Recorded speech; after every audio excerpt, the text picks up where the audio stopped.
Okay, we're coming into the Zippo Case Museum. Case knives, Zippo lighters. There's their manufacturing plant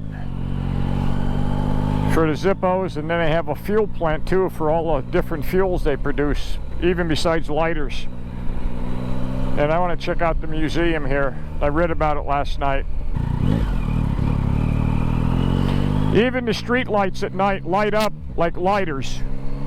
The GoPro is going to show them in the distance, but let me see if I can get close. You can see it right here. And they light up. So I'm going to take a walk through the museum here in the gift shop, get some souvenirs. Never knew this, all this was right in our backyard between the oil field and there's other businesses too. But there's the main building, the museum I'm going to go in and walk through. Pretty cool. Boy, I wore out a couple. Well, you don't actually wear out a Zippo lighter, but I damaged mine and lost them and stuff. And then pocket knives, so I went through a lot of them, mostly by losing them.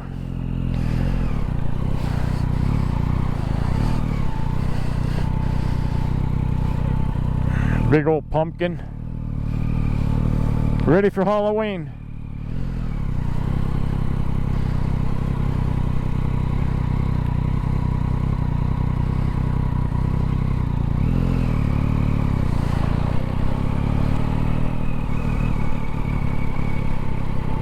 So glad I decided to come up and do these day trips. I got in four places. And for people that know my interest, I would rate them, as far as coming up and seeing them, it'd be a toss-up between the Lumber Museum and the Oil Field Museum. And then the Zippo Museum would be third, and last would be although it was interesting, was the bridge collapse. I'm at the Zippo Case Museum, Bradford, Pennsylvania, and both family-owned companies, local companies, Zippo lighters and case knives. Zippo bought Case out in 1993. Incredible museum and souvenir store. Boy, what a lot of history here. I mean, you could spend, like most museums, you could spend all day. Here's the American flag all made up with period lighters.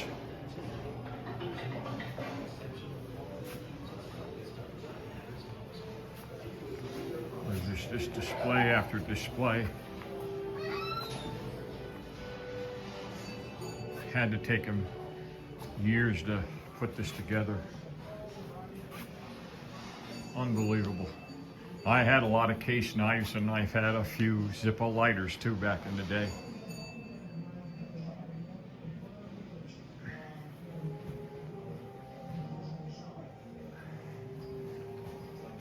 And they made a lot more than just lighters too.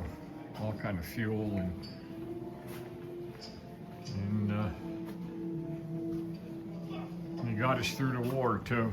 Our guys getting shot at and all the different wars we fought. And you can see a little display here. Imagine being over there.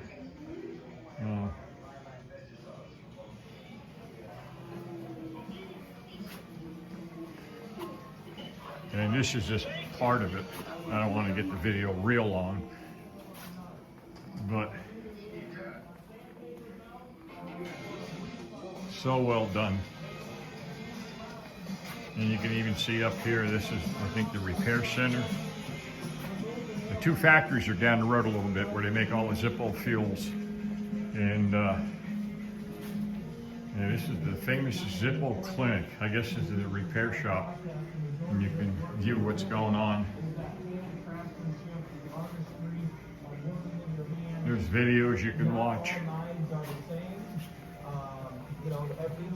Amazing. And I checked in a hotel last night. I mean, after seeing a lumber museum and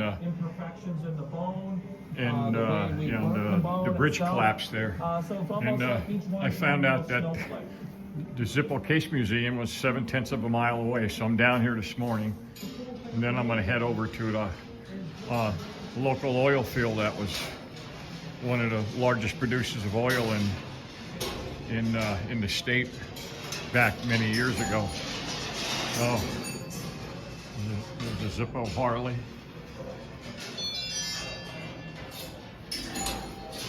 Very well done. So I'm going to see if I can buy some souvenirs and take them back. All right, we're going to head down to the oil museum next. Okay, we're coming up on the oil field museum, and let's see how I get in this place. Guess we got to go up here. A lot of history here, the locals told me, so I'm going to stop in. It's right outside the town of Bradford, so. Okay, well, I made it to the Penn Brad Oil Museum. I'm going to go in and check out what this museum is. All right, we're going to do a quick walk through here. I just talked to the curator here of the museum. What a wealth of information. She just filled me in on about half an hour. I'll do a quick walkthrough, and there's so much stuff here. And a lot of this is from back in my day when I worked at the gas station in 1969 for $1 an hour, and selling this stuff. Oil cans like this. Look at, yeah, this was a major player in oil, and it was a really different type of oil. It had a lot of paraffin in it that they could use for other purposes. All right here in Pennsylvania. And then it all got moved overseas for a number of different reasons. Oh, but yeah, incredible. There's so much behind the scenes. You have no idea what she was telling me, and all the testing and all kind of stuff. Look at this stuff. I mean, this is old stuff. Steam powered. So I'm gonna walk over, and they got a little video here you can watch. A 20-minute video gives you all of the history. And you got the tool house, and then outside they got a lot of neat stuff. So I'm gonna, walking kills me with the sciatica pain, but I'll tough it out as much as I can today. And we'll check out the tool room. Oh, I like this already. Glycerin Company, explosives. Look at the equipment they used years ago. Amazing. Oh, a Fortune tractor. Just talking to my friend John. He was a farmer his whole life, and they had one of these. And these were known to flip over backwards if you put a big load on them. So I get to see one in person. Wow.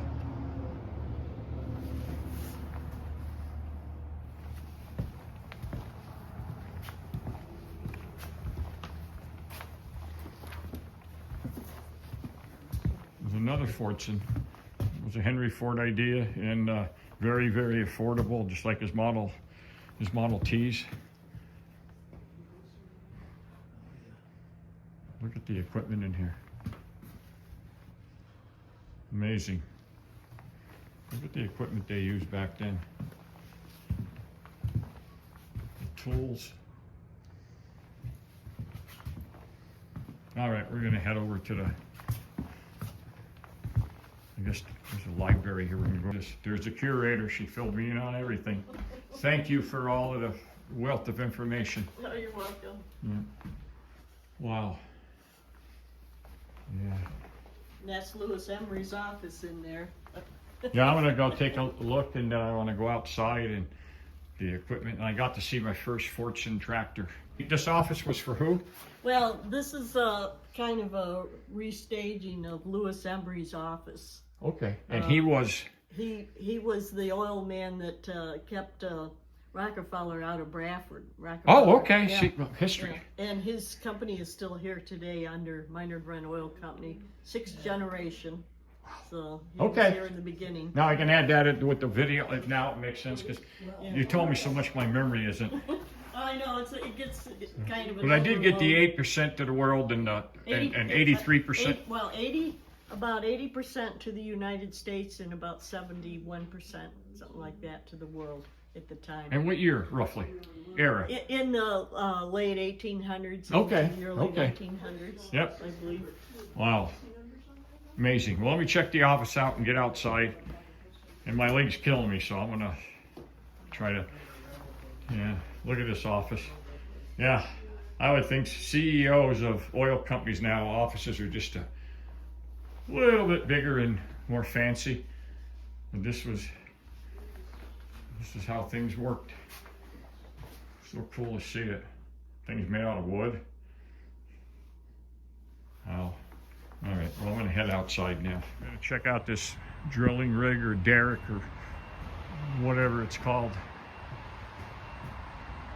Wow, all made out of wood.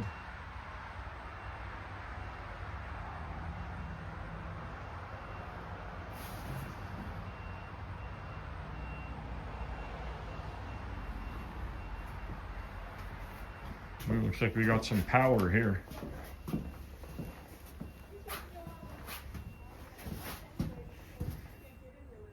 Must have been it looks like, no, it was definitely a motor, and you could see it ran off of belts, and that drove whatever else needed to drive. Flathead 6-cylinder.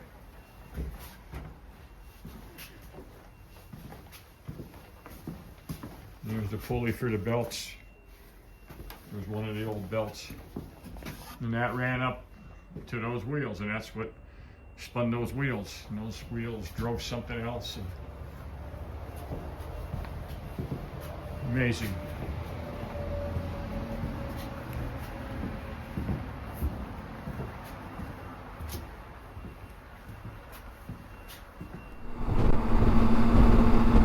Looks like we got an oversized load here. There you go, Warren. You can haul that.